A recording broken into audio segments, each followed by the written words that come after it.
and welcome back once again to NIWFA Lockdown, which this week sees us head into the heart of County Tyrone to catch up with the girls from the Mid Ulster Ladies.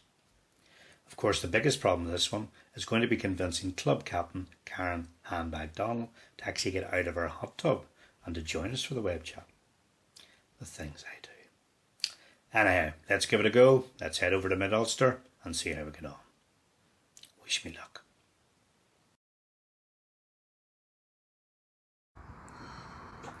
Yo, Handbag, do you not think you should hurry up? Because calling from the NIWFA is going to call soon. Oh, yeah, there's me relaxing and loving life, yeah.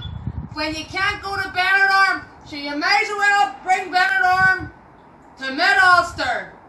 Loving life. I tell you, I think I may just have to get myself out here, so I may, and get myself ready to go and see Colin. Cheers, Handbags.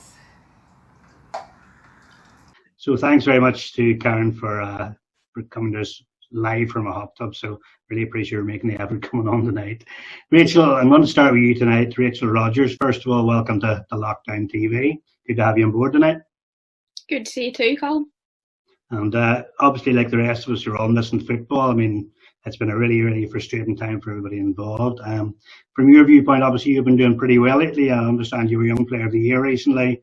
You won Electric Ireland Game Changer Award as well, so must be very, very frustrating from your viewpoint. Yeah, it's quite frustrating at the minute. Obviously, we should be in the middle of our season, and with how well we done last year, it would have been really exciting to get started this season and see how far we can take it. Yeah, you win the championship this season, so that was a big step up for you this year. So once again, we're back to square one. Yeah, back to square one. It would have been good to carry forward our momentum, but hopefully we can get a football kicked in this year at some stage. Let's hope so. Off the pitch, I understand you've been keeping yourself quite busy. I think you've something during lockdown you started off called it's Move for Dementia. Is that what it's called? Yeah, it's Move for Dementia fundraiser. Started just in lockdown during the month of June. Mm-hmm. So tell us a little bit about that. Basically, the aim of that is to virtually get as many people moving for dementia as we can. So walk, cycle, run. The aim at the very start was to raise £500 and get the distance of Ireland, which is 486 kilometres. Right. We smashed that in the first 2 weeks. We're now over £800 and we've nearly doubled the length. So I'm just going to keep it going to see how far we can take it. You'll be going around the world before you know it. Hopefully. So it must be a sort of a cause very, very close to your heart then, the dementia side of things. Yeah, definitely. My granny has dementia and Right. I live with her, so I see firsthand what it's like during lockdown and how hard it is. So I just thought, there's obviously other families out there that maybe aren't as fortunate as mine that have such a large family. So if I can help out them in any way, that's a bonus point for me. That's brilliant. Really, really glad to see you're doing that. And if anybody wants to support this or what you're doing, can they contact you in any way? Yeah, they'll find it all on Facebook. Okay, so on Facebook, that's not a problem at all. Just before I do let you go, I'm going to say I understand that when you get a phone call coming in from the boss, basically Liam there over at the Mid Ulster Ladies, you always get the impression of she always starts with I'm just thinking. What's the story behind that one? You always get a phone call from Elaine. I think everybody will tell you if you see Elaine's number coming up on your phone, there's something coming your way. But she'll always start the conversation off with I was just thinking. And as soon as you hear that, you definitely know you're in for a few jobs to do. It doesn't surprise me. As soon as I see her number coming up, I block it immediately. Well, I learned that from experience. Okay, listen, I'm going to come over to Simone McGill now. Simone, a lot of people will say, what's Simone McGill doing here? A lot of people maybe don't realise your association with the Mid Ulster Ladies. So tell us how you're obviously your roots in your early career. So tell us how that all came about. Yeah, so I joined the club years ago when I was 10, and it's just I've never ever left. Obviously, I came all the way through their system, played for their senior team right up until I made the move then across to Everton. They were a massive help in making that move happen, and they were. I just never forgot, where I came from, and with the likes of Elaine and that would never have let me lose touch, and I've just always stayed in touch. And anytime I come home, I always try and get up and see the girls. And it's a club that, I always say whenever I go back, once you're a Mid Ulster Ladies player, you're always a Mid Ulster Ladies player. Yeah, it's great to hear that you sort of keep in touch with them. I mean, obviously, there's some players who go make a living out of it and then just forget their roots, which I think always is very, very sad. So it's really good that you've always kept in touch with them from the youth. In terms of the Everton side of things, obviously the season was curtailed early, which I must admit I didn't agree with, but I don't know what your thoughts on that one in terms of the Women's Super League in England.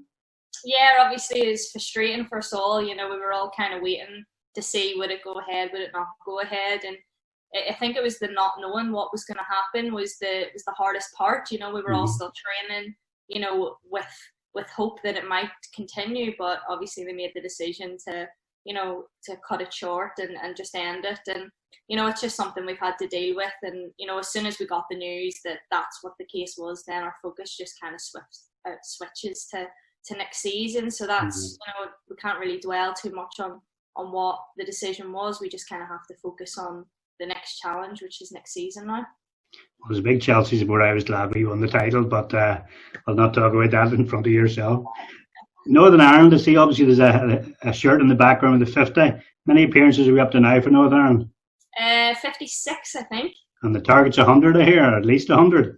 Yeah, I always keep them going. The ones that have already got 100. That hopefully I'll not be too far behind them. You're due to get married, I think, next year as well. So yeah, that's right. Is that going to put any sort of damper on it? No, hopefully not. There might be a name change on the back of the shirt, but well, that'll be it. Let's see. You're also obviously a world record holder for the fastest game in women's, or fastest goal, should I say, in women's international football. 12 seconds. I think that's the record. Is that right? 11. 11. Apologies at the end of the second. Do you ever find yourself watching women's international football whenever a game kicks off and thinking, counting the seconds up till they get past 11 just in case they take the record off you? No, I haven't actually done that, but honestly, it was just one of them things that happened that at the time I had no idea, the significance. It all just happened so quick. Quickly, yeah. And then after that, it just kind of blew up, and it turned out to be the record that it was, which was amazing. But yeah, if somebody beats it someday, fair play to them. I watched another sort of video that you did actually for the girls. I think it was a keep you up sort of challenge, and I think you maybe achieved 30 seconds. How many keep you ups in 30 seconds? 98 or something. 98. That's some going. I mean, anybody's watching this, I'll sort of set that as a challenge for them to try and beat 98. What we're going to do now, we're going to watch that video for all 30 seconds or so of it. I'm not going to count them all because I just don't have the time for doing it, but that's a challenge for any of the viewers here tonight to try and beat that 98 that Simone has set as a record. So let's see how they get on.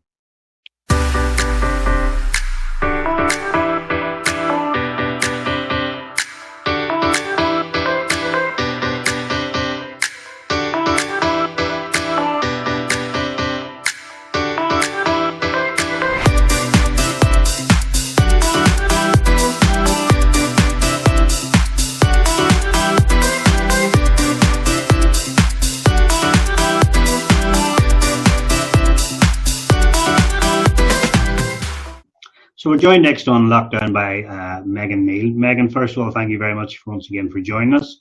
I understand you're playing for the Northern Ireland 2005 team at the moment, is that right? Yeah, that's right. And I think you were training for was it the Bob Doherty Cup or something before all this sort of lockdown commenced? Yeah, we were training and trying to get selected for the squad to go to Bob Doherty. Right. So it must double frustrating for you, not only the women's season not going, but obviously then the Northern Ireland season has been curtailed as well. Yeah, well, a lot of training to do for it. It's just disappointing that it got cancelled, Yeah, one of those things. I understand, off the pitch you've been keeping yourself quite busy, though. I understand you've been making care bags, I think. Tell us a wee bit about that there, what you've actually been doing.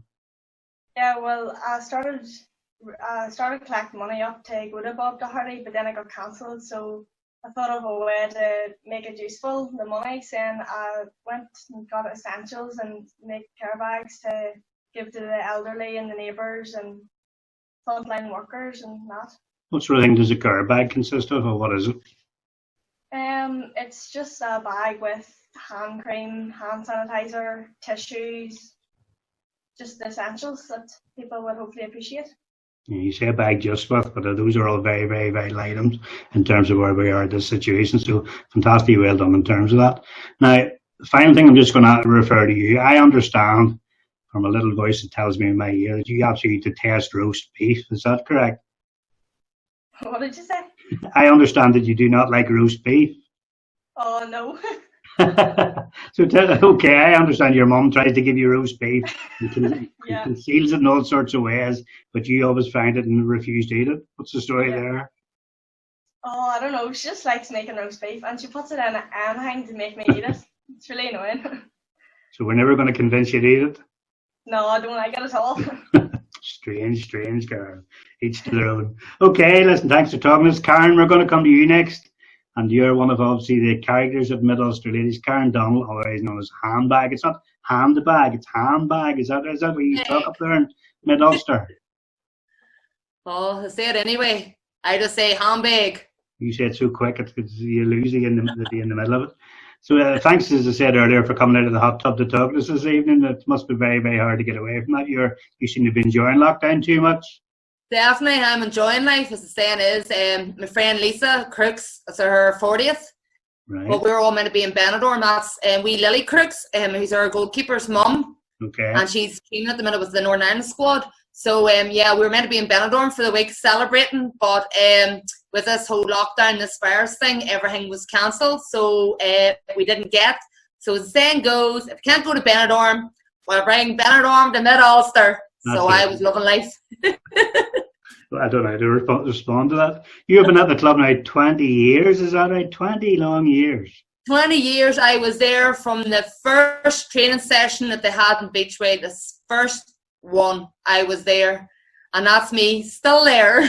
And you had planned to retire at some point, but it didn't quite happen. I had, not to actually leave the club or anything like that there, but just to retire, from football.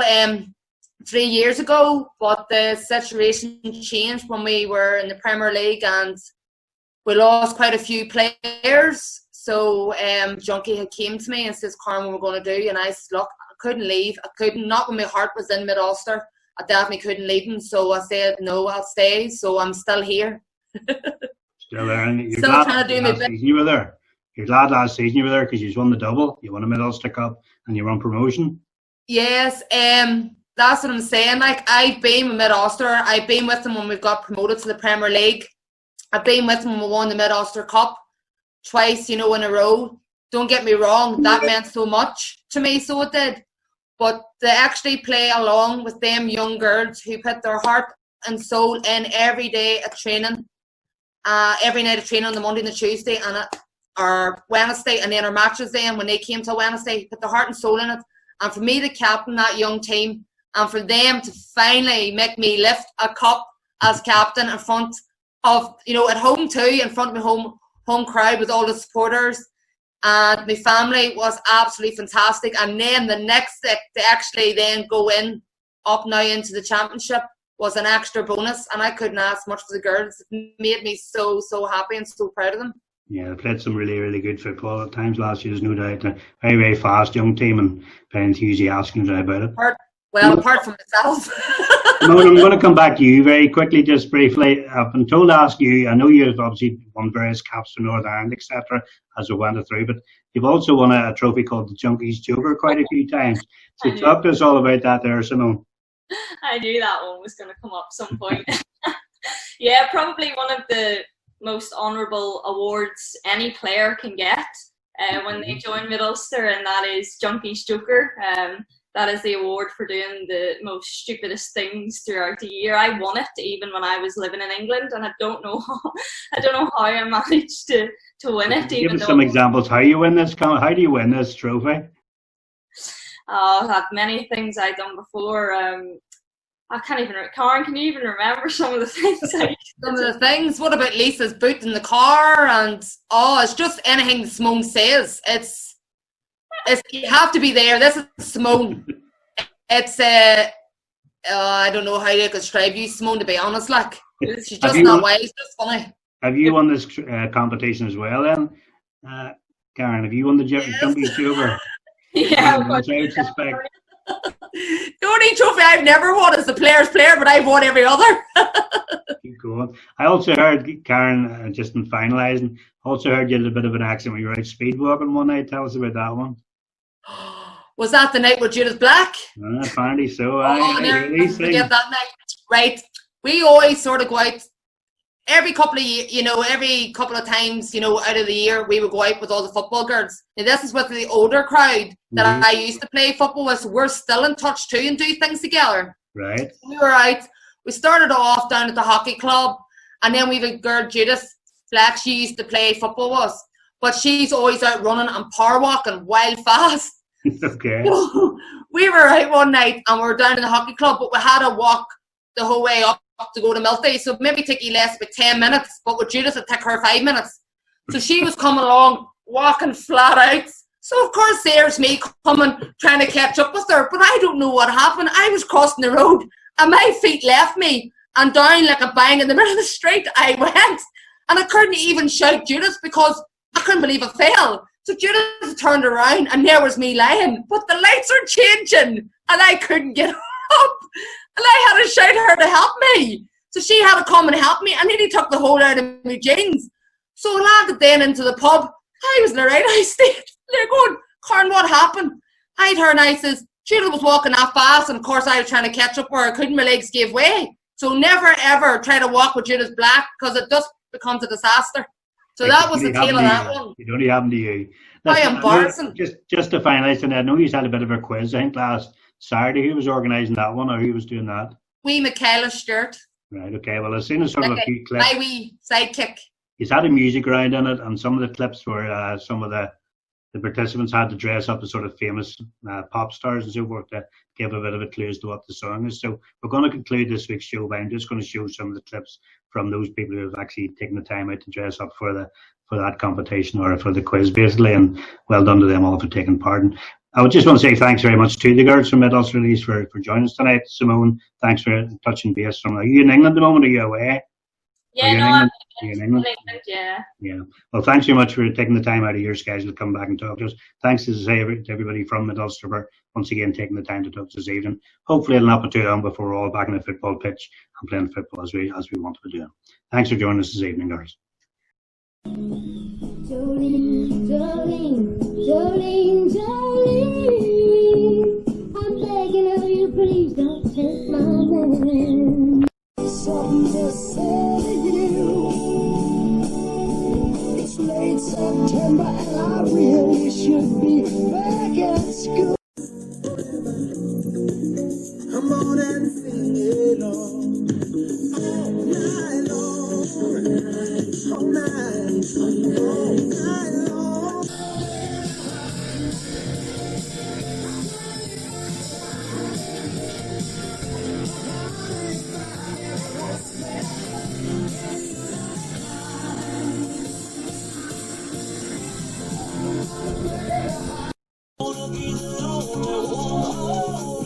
You've been leading life after love.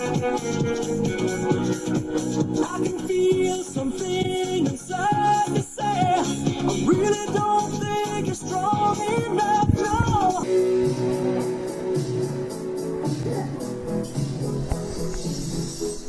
I want to break free. I want to break free. So that completes this week's show. Massive thanks to all of the girls for taking part, especially to Simone for joining us from her home in England, and of course to Karen for sacrificing her hot tub time for the show. Don't forget, if you want your club to feature in a future episode of Lockdown, just ping us an email at 1880video@gmail.com or contact the NIWFA through their Facebook page. We'd love to hear from you. Thanks once again for watching this week's show, and we look forward to seeing you all again soon. Until then, it's bye for now.